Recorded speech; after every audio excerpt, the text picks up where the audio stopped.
We hear regularly from our alumni that they draw upon the lessons that they learned here in later stages of life, in high school, in college, and beyond.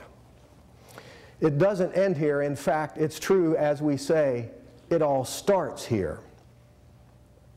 And so, thanks to our speaker, there's a particular richness to our celebration this evening and to the view that we get this evening. As if to complete the picture of the scope of the educational experience, our speaker tonight is an alumnus. Mr. Richard Andy Allen, EDS class of 1993. While a student at EDS, Andy distinguished himself in many ways. He was the Merit Award recipient.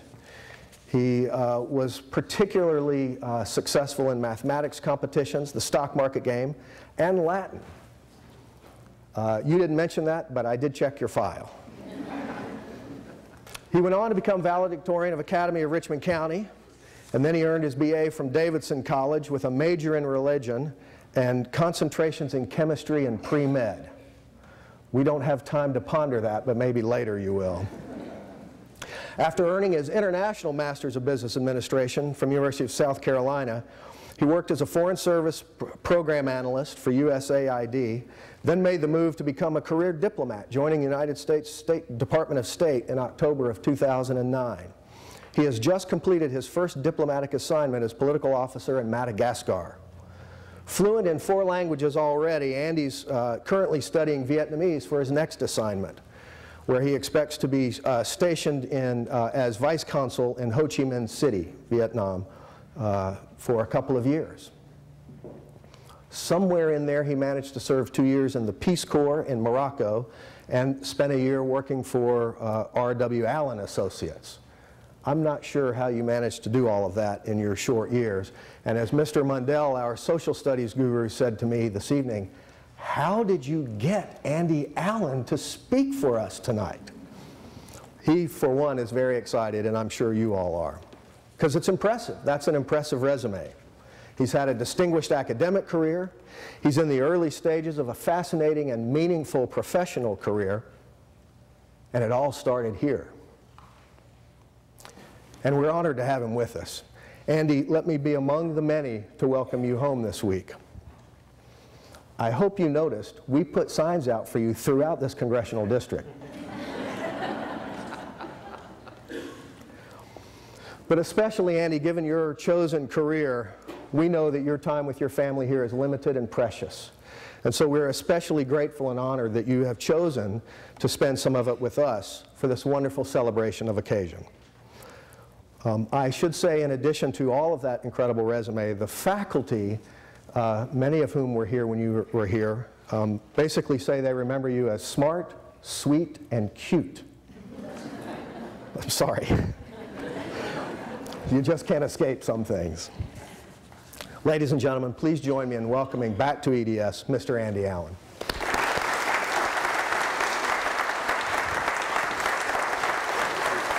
Thank you. Thanks. Well, I don't think I need to say anything now. You can ask my wife if those 3 qualities still hold true. And thank her for me being here tonight. I'm actually on vacation. This is what diplomats like to do on vacation. Put on a suit and tie and speak. So, Mr. Murray, trustees, teachers, many of whom I do recognize. So good to be here again. Family and friends, and most of all, you graduates, class of 2012. When I was here, I did not think that year was going to get here ever. But it is quite an honor to be here. Not quite 20 years since I was a graduate of the Episcopal Day School. I was quite surprised and nervous about the opportunity to be here. I have spoken in front of Moroccans, French, Malagasy, foreign diplomats, and even some foreign dignitaries. But speaking in my hometown at the middle school where I attended has a way of making one far more nervous than they're used to. But I'm glad to be here. When I think of EDS, 2 people, both former classmates, immediately come to mind first. Rob Perry and Matthew Moretz. I'm sure many of you have heard the name Rob Perry. We were actually classmates here, and he was an inspiration to all those around him. So much so that 24 years after his untimely death, He remains constant in my thoughts and in the thoughts of many others. Why is his presence felt so strongly today? His passion for life was so great that he left all those around him seeking, almost begging to find such a passion. He truly seized the day, each and every day. Matthew, who I believe is now an Episcopal priest, wrote in my 8th grade annual, "Become valedictorian at Richmond." So, and I can prove that to you later tonight if you don't believe me. But despite what Mr. Murray said about me, I did not think such lofty goals were possible for me. But after he said that, I decided, I'll give it a shot, and I'm going to make sure that only my abilities will stop me, not my work ethic. I also made the smart decision to make a bet with my father, Rick Allen, who happens to be here today, that if I become valedictorian at Richmond, and sorry to those parents if I'm giving your kids ideas, I get a brand new car. He shook my hand on that one a little too quickly, and 4 years later I won that bet.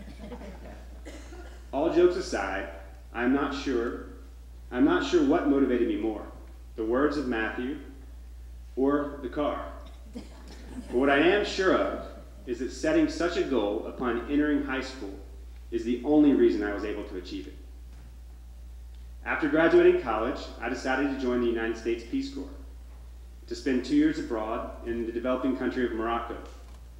I was partly motivated by the desire to serve my country, partly to learn a foreign language. As Mr. Murray duly noted, I studied Latin here, and then I studied Latin again in high school, and I kind of wanted to speak a language that is still spoken. I was also inspired by my grandfather. He was the oldest child of Methodist missionaries in the Belgian Congo, and told me story after story of his life in Africa. Unlike most of my family, I was envious of his life experiences, and I strongly desired a chance to go to Africa and to reach out to people on the African continent. During Peace Corps, I was sent to a small village on the edge of the Sahara Desert in Morocco. I learned to eat with my hands, to properly use a toilet that does not flush. I'll let you think about that. To do my laundry by hand, and to sleep in a room over 100 degrees Fahrenheit. 2 things I hope I never have to do again. And to speak both Tamazight, a Berber dialect, and Moroccan Arabic. In fact, I was the only Peace Corps volunteer among 50 other trainees who learned both of these languages to an advanced level.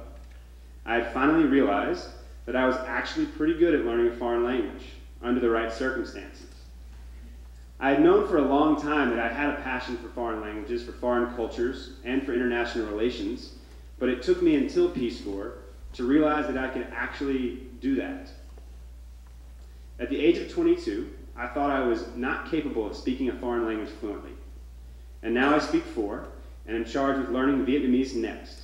It's a good thing I'm speaking to you right now, as next year my confidence might not be the same, but we'll see how that goes.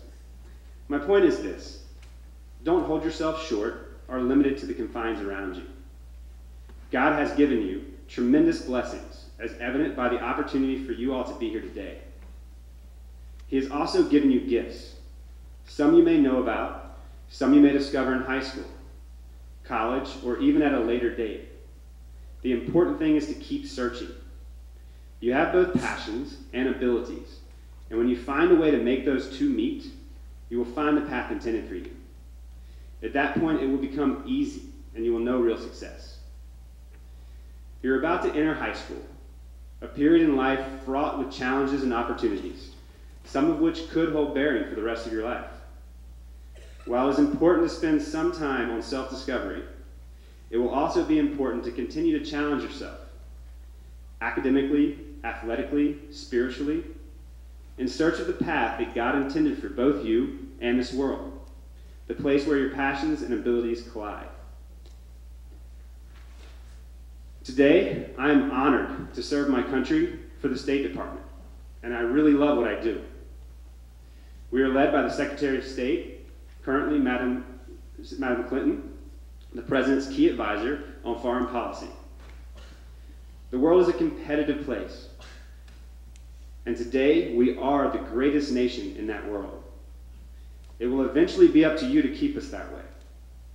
Whether or not you work abroad for the United States, or ever even go abroad, you can serve your country, your city, your community, your church, and make a difference in building a stronger and better America. It will not always be easy, and not all of your experiences will be grandiose, effective, or even happy, but you can learn from them all, and I hope you do. My wife, who is here today, and I just returned from 2 years in Madagascar. I imagine most of you grew up with a cartoon, but it is actually a real country. In fact, it's the 4th largest island in the world and home to abundant natural resources, and also some lemurs. So yes, King Julian is alive and well in Madagascar.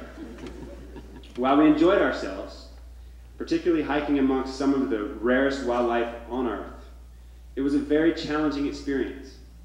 Much of the Malagasy political leadership is short-sighted, corrupt, and interested primarily in enriching themselves, which has left the country one of the poorest, if not the poorest, countries on Earth. On a daily basis, I saw children, barely old enough to walk, rummaging through dumpsters in search of food. The poverty was at times overwhelming, and such a dysfunctional government left me with little hope that the Malagasy leadership could be influenced to make better choices for themselves and the Malagasy people.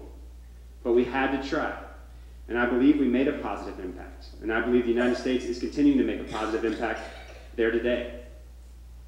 Our next stop will be Ho Chi Minh City, Vietnam. Vietnam is a country that means a lot of different things to different generations of Americans, and it will certainly present its own challenges and also some great adventures.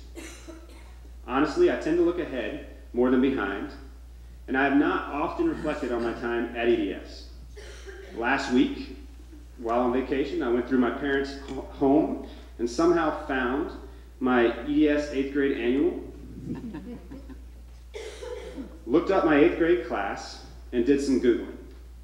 I quickly realized that our class has produced lawyers, doctors, priests, teachers, professors, aspiring actors, professional golfers, business owners, mothers, and fathers, and at least one diplomat.